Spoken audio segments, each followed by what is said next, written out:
आज बात करते हैं उस एक आदत की जो हम सबको कभी ना कभी परेशान करती ही है, टालमटोल यानी प्रोक्रास्टिनेशन। पर हम सिर्फ इस पर बात नहीं करेंगे, बल्कि इसे जड़ से खत्म करने का एक कह सकते हैं 100% सटीक नुस्खा देखेंगे। चलिए इस साइकिल को तोड़ने का तरीका जानते हैं। ये सवाल कुछ जाना पहचाना लगा। वो एक फीलिंग होती है ना, जब कोई बहुत जरूरी काम सामने पड़ा हो और अंदर से एक आवाज आती है, अरे अभी नहीं, बाद में देखेंगे। ये कहानी लगभग हम सबकी है ना? तो सबसे पहले ये समझना जरूरी है कि ये है क्या चीज। देखिए, ये सिर्फ आलस नहीं है, ये एक जाल है, एक मेंटल ट्रैप जिसमें हम अक्सर फंस जाते हैं। चलिए जरा करीब से देखते हैं इस जाल को। ये है हमारे दिमाग के अंदर का शोर। क्या करूं, अभी नहीं यार, करना जरूरी है क्या? और इन सब के बीच वो सबसे खतरनाक आवाज, कल देखेंगे। ये जो विचारों का ट्रैफिक जाम है ना, ये हमें जैसे पैरालाइज कर देता है, कोई भी कदम उठाना ही नहीं देता। और बस यहीं से शुरू होता है वो कभी न खत्म होने वाला साइकिल।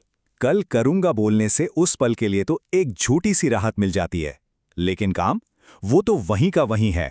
और उसके साथ बढ़ता है स्ट्रेस, गिल्ट और सेल्फ डाउट। ये एक ऐसा बोझ है जो हर गुजरते दिन के साथ और भारी होता चला जाता है। तो एक तरफ तो है ये स्ट्रेस से भरी दुनिया, लेकिन इसका एक दूसरा पहलू भी है, एक दूसरी दुनिया। आइए इन दोनों दुनियाओं के बीच का फर्क देखते हैं। ये देखिए, फर्क बिल्कुल साफ है। लेफ्ट में एक इंसान है जो टाइम के बोझ तले दबा हुआ है, कंफ्यूज्ड है। और राइट में वही इंसान एकदम शांत, कंट्रोल में है। उसकी टू डू लिस्ट पर काम खत्म हो चुके हैं।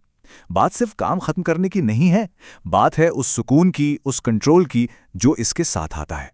तो मतलब पूरा गेम ही बदल जाता है। एक दुनिया में आइडियाज बोझ लगते हैं और वक्त दुश्मन, काम कभी खत्म ही नहीं होते। और दूसरी दुनिया में वही आइडियाज मौके बन जाते हैं, वक्त आपका टूल बन जाता है और काम टिक टिक टिक एक एक करके निपटते जाते हैं। तो अब असली सवाल यह है कि इस पहली दुनिया से दूसरी दुनिया में छलांग कैसे लगाई जाए। और बस यहीं पर एंट्री होती है उस नुस्खे की जिसकी बात हमने शुरू में की थी।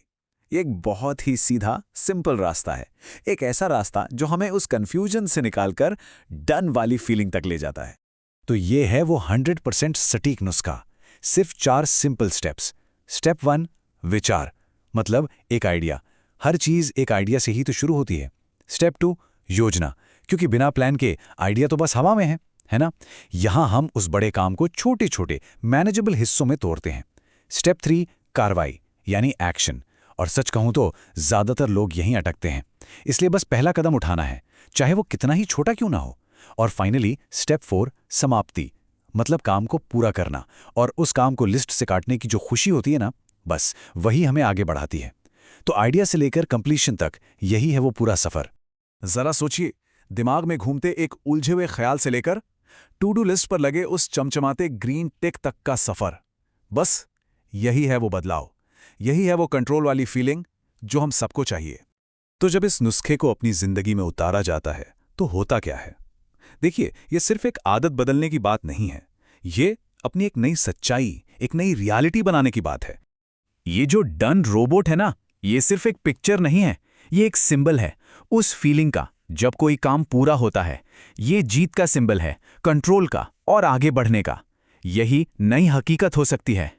और जैसा कि सोर्स में भी कहा गया है, ये आपकी जिंदगी बदल देगी। और ये कोई बड़ी बात नहीं है, ये सच है। क्योंकि हर बार जब कोई काम पूरा होता है ना, तो सिर्फ लिस्ट में एक आइटम कम नहीं होता। असल में हम अपने दिमाग को एक सिग्नल दे रहे होते हैं, एक सबूत कि आई एम इन कंट्रोल। और यहीं से आत्मविश्वास यानी सेल्फ कॉन्फिडेंस बनता है। तो चलिए, इस बातचीत के आखिर में बस एक सवाल। आज वो सबसे पहला छोटा सा काम कौन सा होगा जिसे डन किया जा सकता है?